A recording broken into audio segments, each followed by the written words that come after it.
پہلی بات تو میں یہ کہوں گی کہ ہمیں یہ سمجھنا چاہیے کہ افطاری کے وقت ہمیں 700 سے زیادہ کیلوریز نہیں لینی چاہیے. اگر آپ اچھے طریقے سے روٹی بنائیں گے اس میں 40 گرام ہے، لیکن اگر آپ اس میں لے لیں آل گرین آٹا یا آٹے میں بیسن ڈال لیں یا پیس کے دال ڈال لیں تو کاربوہائیڈریٹ اور بھی کم ہو جائے گی. اگر اس روٹی کو بنانے کے لیے آپ تھوڑا سا خمیرہ کر لیں تو وہ کاربوہائیڈریٹ اور کم ہو جائے گی. اسی طرح اگر روٹی کو آپ بنا کے فریج میں رکھتے ہیں اور اگلے دن گرم کر لیں تو کاربوہائیڈریٹ اس میں بہت کم ہو کے 20 گرام تک آ جائے گی. سائنس نے وہی ثابت کر دیا جو ہمارے مذہب نے ہمیں ہمیشہ سے بتایا تھا کہ روزے کو اگر پانی یا دودھ سے کھولا جائے تو وہ جسم کو ہائیڈریٹ کرنے کے لیے بہترین چیز ہے. اب رنگدار مشروب میں سنتھیٹک ڈائی ہوتے ہیں. سنتھیٹک ڈائی جو ہوتے ہیں وہ لال رنگ کا یا کسی بھی رنگ کا ہو، وہ بے شک کھانے میں تو خوبصورت لگتا ہے لیکن وہ ہماری صحت کے لیے، ہماری جگر کے لیے بالکل صحیح نہیں ہے. السلام علیکم ورحمۃ اللہ وبرکاتہ. الفضل ہیلتھ پوڈ کاسٹ کے ساتھ آپ کی میزبان ڈاکٹر امت الشافی آپ کی خدمت میں حاضر ہیں. آج ہم رمضان المبارک کے مبارک مہینے میں اپنی افطاری کو بہتر بنانے کے متعلق کچھ باتیں کریں گے. آج میرے ساتھ اس پروگرام میں ڈاکٹر امت الرزاق کارمائیکل صاحبہ موجود ہیں. ڈاکٹر صاحبہ ہمیں یہ بتائیں کہ رمضان کا مبارک مہینہ شروع ہونے والا ہے. اللہ تعالیٰ کے فضل سے اللہ تعالیٰ ہمیں توفیق دے، ہم اپنی روحانی صحت کی بہتری کے لیے کوشش کریں گے. اور آپ ہمیں آج یہ بتائیں کہ جسمانی صحت کی بہتری کے لیے ہم کس طرح کر سکتے ہیں. پچھلے پروگرام نے ہم نے صحت مند سحری کے متعلق بات کی. آج کے پروگرام میں ہم افطاری کے متعلق بات کریں گے. تو ایک جب 12-14 گھنٹے تک انسان نے کچھ کھایا پیا نہ ہو اور بھوک بھی لگی ہو، پیاس بھی لگی ہو، اس وقت کس طرح سے ہم ایسی افطاری بنائیں جس سے ہماری صحت پہ بھی بہتری ہو سکے. السلام علیکم ورحمۃ اللہ وبرکاتہ. آپ نے بالکل ٹھیک کہا ہے. سحری کے بعد افطاری کا وقت جو ہے وہ ہمارے لیے بہت اچھا وقت ہوتا ہے، اور یہ تو ہمارے رسول پاک صلی اللہ علیہ وسلم نے بھی فرمایا ہے کہ یہ وقت مومن کے لیے خوشی کا وقت ہوتا ہے. اور اس خوشی کے وقت کو ہم اچھی طرح مناتے ہیں، دوستوں کے ساتھ بیٹھتے ہیں، مل جل کے اچھے کھانے پکاتے ہیں اور کھاتے ہیں. لیکن ہر چیز میں اعتدال رکھنا ضروری ہوتا ہے. تو بعض اوقات اگر ہم اعتدال کو بھول جائیں تو اس میں پھر یہی افطاری جو کہ اللہ تعالیٰ کی رحمت ہے ہماری صحت کے لیے بہت نقصان دہ چیز بن جاتی ہے. ڈاکٹر صاحب ہم نے کافی دفعہ بات کی ہے کہ جو اردو بولنے والے لوگ ہیں وہ زیادہ تر آتے ہیں ایشیا کے ایسے علاقوں سے جہاں ڈائبٹیز یا پری ڈائبٹیز جو ہے وہ عام ہے. تو اگر ہم افطاری کے وقت احتیاط نہ کریں تو یہ ہو سکتا ہے کہ ہماری صحت جو ہے وہ خراب ہو جائے، پری ڈائبٹیز ہو جائے. اور اگر ہمیں پری ڈائبٹیز ہے تو وقت کے ساتھ افطاری میں جو ہے وہ بے احتیاطی کرنے سے ہمیں ڈائبٹیز ہو جائے.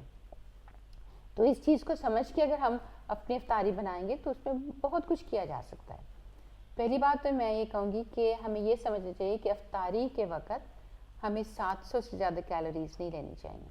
700 تو یہ کافی کم محسوس ہو رہی ہیں مجھے. بالکل ٹھیک کہہ رہی ہیں. ہمیں 2000 کیلوریز کی ضرورت ہوتی ہے ایک عورت کو، اور مرد کو تھوڑی سی زیادہ 2200 کیلوریز کی.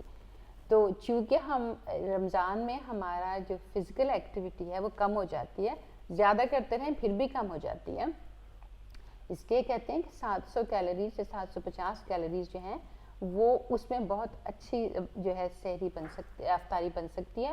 اور کاربوہائیڈریٹ اس میں 770 گرام سے زیادہ نہ ہوں.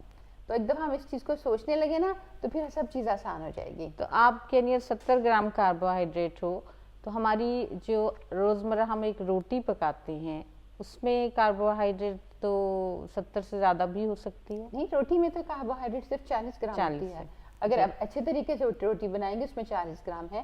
لیکن اگر آپ اس میں لے لیں آل گرین آٹا یا آٹے میں بیسن ڈال لیں یا پیس کے دال ڈال لیں تو کاربوہائیڈریٹ اور بھی کم ہو جائے گی.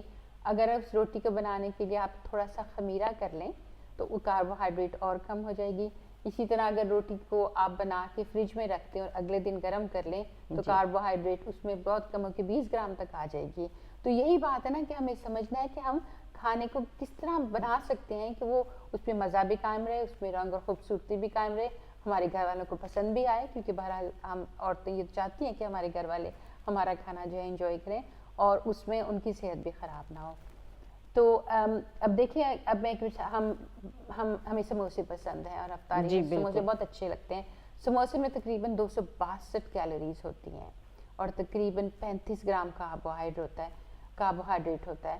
تو اگر سموسہ کھانا ہے تو اس کے بعد پھر دیکھیں کہ روٹی کس قسم کی کھائی جائے یا کتنی کھائی جائے کہ وہ کاربوہائیڈریٹ زیادہ نہ ہو. اگر ہم سموسہ ویسے نہیں کھاتے پر 30 دن تک ہر روز ایک سموسہ کھائیں گے تو وزن تو کم نہیں نہ ہوگا, نہ ہی وہ ہماری صحت کے لیے بہتر ہوگا. تو اس طرح سوچنا چاہیے.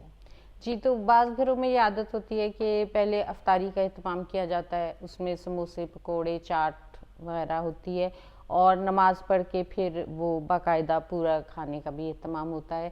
تو اس سے جو ہے صحت پہ تو کافی منفی اثر بھی پڑ سکتا ہے, کیونکہ آپ بجائے 2 کے 3 دفعہ ہی کھانا کھا رہے ہیں اور ایسا کھانا کھا رہے ہیں جو آپ عام دنوں میں نہیں کھاتے. آپ نے بالکل ٹھیک کہا ہے, اور اس بات کو ہمارے امام وقت نے ہمیں سمجھایا ہے. حضرت مسیح موعود علیہ الصلوۃ والسلام نے فرمایا ہے کہ روزے کا مقصد یہ ہے کہ انسان کی جسمانی غذا کم ہو تاکہ روحانی غذا بڑھے. جی, تو اس سلسلے میں یہ بالکل ٹھیک ہے نہیں کہ سحری کے وقت جو ہے, افطاری کے وقت تھوڑا سا اہتمام بہت ضروری ہے. اور اہتمام ایسی چیزوں سے اگر ہم کر لیں جس میں کیلوریز زیادہ نہ ہوں تو بہتر ہے. جیسے اگر آپ دہی بڑے بنائیں اور بڑوں کو یا تو ڈیپ فرائی نہ کریں, شیلو فرائی کریں, اور شیلو فرائی کر کے جیسے ایئر فرائر ملتا ہے اس میں 1 منٹ کے لیے رکھ دیں تو اس میں سے سارا گھی نہ چڑھ جاتا ہے.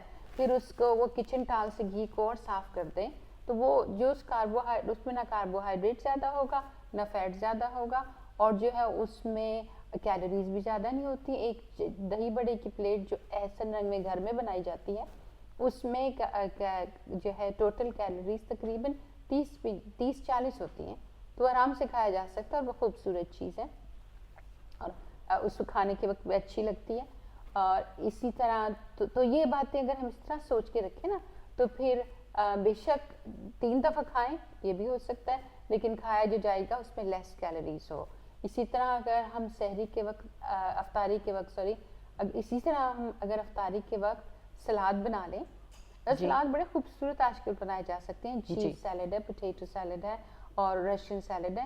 ان میں بہت اچھے مزے کی چیز ہوتی ہے, کھانے میں بھی اچھی لگتی ہے, پیٹ بھی بھر جاتا ہے. اور جب اس کے بعد انسان نماز کے لیے کھڑا ہو تو اس میں پھر ذرا غنودگی سے نہیں افطاری ہوتی کیونکہ دماغ الرٹ رہتا ہے. ڈاکٹر صاحب, افطاری کے وقت پیاس بہت لگی ہوتی ہے, اس وقت جو ہے یا بعض لوگ 2-3 گلاس پانی پی لیتے ہیں یا ایسے مشروب استعمال کرتے ہیں, جوس وغیرہ, تو ان کے متعلق آپ کیا ہدایت دیں گی, کیا کرنا چاہیے؟ جی, ہماری ہدایت تو وہی ہے جو سائنس نے وہی ثابت کر دیا جو ہمارے مذہب نے ہمیں ہمیشہ سے بتایا تھا کہ روزے کو اگر پانی یا دودھ سے کھولا جائے تو وہ جسم کو ہائیڈریٹ کرنے کے لیے بہترین چیز ہے. اب ہمارے ملکوں میں بعض اوقات ہم رنگدار مشروب استعمال کرتے ہیں. ہاں جی, بالکل. اب رنگدار مشروب میں سنتھیٹک ڈائی ہوتے ہیں. سنتھیٹک ڈائی جو ہوتے ہیں وہ لال رنگ کا یا کسی بھی رنگ کا ہو, وہ بے شک کھانے میں تو خوبصورت لگتا ہے لیکن وہ ہماری صحت کے لیے, ہماری جگر کے لیے بالکل صحیح نہیں ہے. تو سنتھیٹک ڈائی جو ہے وہ کیمیکل ہیں. ہم ایسے سڑک سے اٹھ کے کوئی کیمیکل تو اپنے جسم میں نہیں ڈالتے, اور خاص طور پہ بھوکے جسم میں جو کہ کھانے کو اسی وقت ایبزارب کر لے گا. تو یہ ذرا سوچ سمجھ کے بات کریں کہ اگر ہم نے رنگدار کھانا کھانا ہے کہ اس کا رنگ کہاں سے آ رہا ہے. اسی طرح فزی ڈرنک تو بالکل نامناسب ہے سحری اور افطاری کے وقت, دونوں وقت, کیونکہ ان سے سوائے اس کے کہ مزید پیاس لگتی ہے اور کچھ نہیں ہوتا. اور اگر ہم نے میٹھی کوئی عموماً ہمیں ڈاکٹر صاحبہ یہ کرنا چاہیے کہ ہم لیکوڈ کیلوریز نہ لیں. اس کا مطلب یہ ہے کہ جو پینے والی چیز ہے اس میں کیلوری نہ ہو سوائے دودھ کے, تو اس میں صحت بہتر رہتی ہے. اور جو چائے پھیکی ہے اس میں کیلوریز بہت کم ہوتی ہیں, پانی ہے, دودھ ہے, یہ ہماری صحت کے لیے بہت اچھے ہیں. اسی طرح ہم شکنجبین بنا سکتے ہیں. گھر میں بنی شکنجبین میں مزہ بھی اچھا ہوتا ہے, اور اگر چینی کے بجائے شہد ڈالیں تو اس میں بھی صحت کا فائدہ رہتا ہے. تو آپ یہ کہہ رہی ہیں کہ اگر شہد لیا جائے تو اس میں کیلوریز کم ہوتی ہیں؟ شہد میں کیلوریز کم نہیں ہوتی, کیونکہ شہد کا گلائسیمک انڈیکس کم ہے تو وہ ہمارے جسم کو فائدہ دیتا ہے بجائے نقصان دینے کے. ایک دم سپائک نہیں آ جاتی شوگر کی, تھوڑی سی شوگر زیادہ ہوتی ہے اور پھر وہ بیلنس ہو جاتی ہے. اچھا جی ڈاکٹر صاحبہ، ہمارا جو ایشین لوگ ہیں، خاص طور پہ خواتین بھی ہیں، ان میں شوگر ہونے کا امکان زیادہ ہوتا ہے بنسبت دوسری اقوام کے، تو اور ہماری خوراک میں بھی کاربوہائیڈریٹ کا ایلیمنٹ زیادہ ہوتا ہے. اب جب ہم افطاری کرتے ہیں تو ایک دم سے اگر آپ کو ڈائبٹیز نہیں بھی ہے لیکن رسک ہوتا ہے، اور اگر جب افطاری کے وقت آپ ایک دم سے کھانا کھاتے ہیں تو اس میں شوگر لیول اوپر چلا جاتا ہے، اس میں ہم کیا احتیاط کریں کہ وہ زیادہ نہ ہو اور ہماری جو پری ڈائبٹیز ہے وہ بگڑ نہ جائے، تو اس کے لیے کیا ہمیں کرنا چاہیے؟ آپ نے بالکل ٹھیک کہا. ساؤتھ ایسٹ ایشین لوگوں میں ڈائبٹیز کا خطرہ انگریزوں کی نسبت 6 گنا زیادہ ہے، بہت زیادہ ہے.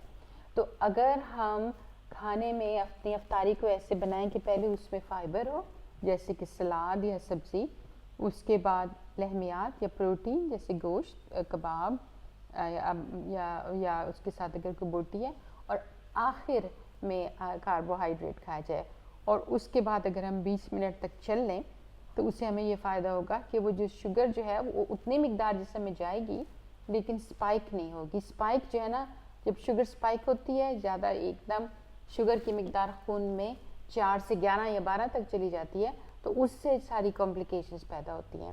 تو اگر ہم شوگر کو ایسے کھائیں کہ وہ آہستہ آہستہ ہمارے جسم میں ریلیز ہوتی رہے تو پھر اس کے بعد سپائک نہیں ہوتی اور وہ صحت مند رہتی ہے. جی شکریہ ڈاکٹر صاحبہ. تو آپ نے ہمیں یہ بتایا کہ افطاری کا وقت جو ہے وہ ایک بہت خوشی کا وقت ہوتا ہے، جس وقت انسان جو ہے روزے کی تکمیل کے بعد اللہ تعالیٰ کے حکم پر عمل کرنے کے بعد اپنی جسمانی بھوک کو بھی مٹانے کے سامان کرتا ہے. تو اس وقت کو خوشگوار رکھنا چاہیے، ایسے کھانے بنانے چاہیے جو ہماری جسمانی بھوک کو بھی مٹائیں، ہمارے ذائقہ بھی ہمیں اچھا دیں لیکن ہماری صحت کو بہتر کریں. اس کے لیے ہمیں کیلوریز بہتر کرنی چاہیے، اس کے لیے ہمیں متوازن غذا استعمال کرنی چاہیے اور مناسب اماؤنٹ میں پانی کا استعمال بھی کرنا چاہیے. بہت شکریہ ڈاکٹر صاحبہ، بہت شکریہ ناظرین. اگلی پوڈ کاسٹ کے ساتھ انشاءاللہ دوبارہ حاضر ہوں گے. السلام علیکم ورحمۃ اللہ. تو بہت چھوٹی عمر میں زبردستی روزہ رکھوانا بالکل غلط بات ہے، میڈیکل لحاظ سے اور مذہبی لحاظ سے تو ہے ہی. تو اصل بات یہ کہ اپنے بچے کو چھوٹا روزہ رکھوانا شروع کریں، جیسے ہم کرتے ہیں کہ آہستہ آہستہ بچے کو عادت پڑے سحری کھانے کی، پھر سحری کے بعد آدھا دن بھوکا رہنے کی، سحری کے بعد عصر تک، اور پھر سحری کے بعد مغرب تک. گھروں میں بچے بہت اچھے گھروں میں جہاں پہ بچوں کو محبت ملتی ہے، پیار ملتا ہے، اللہ تعالیٰ نے ان کو ہر قسم کی نعمت دی ہوئی ہے، وہ بچے low self esteem, anxiety, depression, low focus کا شکار ہیں. اور رمضان کا مہینہ ان بچوں کی ذہنی صحت کو مضبوط کرنے کے لیے انتہائی اہم ہے. آپ یہ بتائیں کہ طبی نقطہ نگاہ سے بچوں کو کس عمر میں روزہ رکھنا چاہیے؟ کیونکہ بعض بچے بہت چھوٹے ہوتے ہیں لیکن ان میں ایک جذبہ ہوتا ہے، ایک شوق ہوتا ہے اور وہ ضرور روزہ رکھنا چاہتے ہیں، اور بعض بچے جو ہوتے ہیں وہ تھوڑا سا ہچکچاتے ہیں.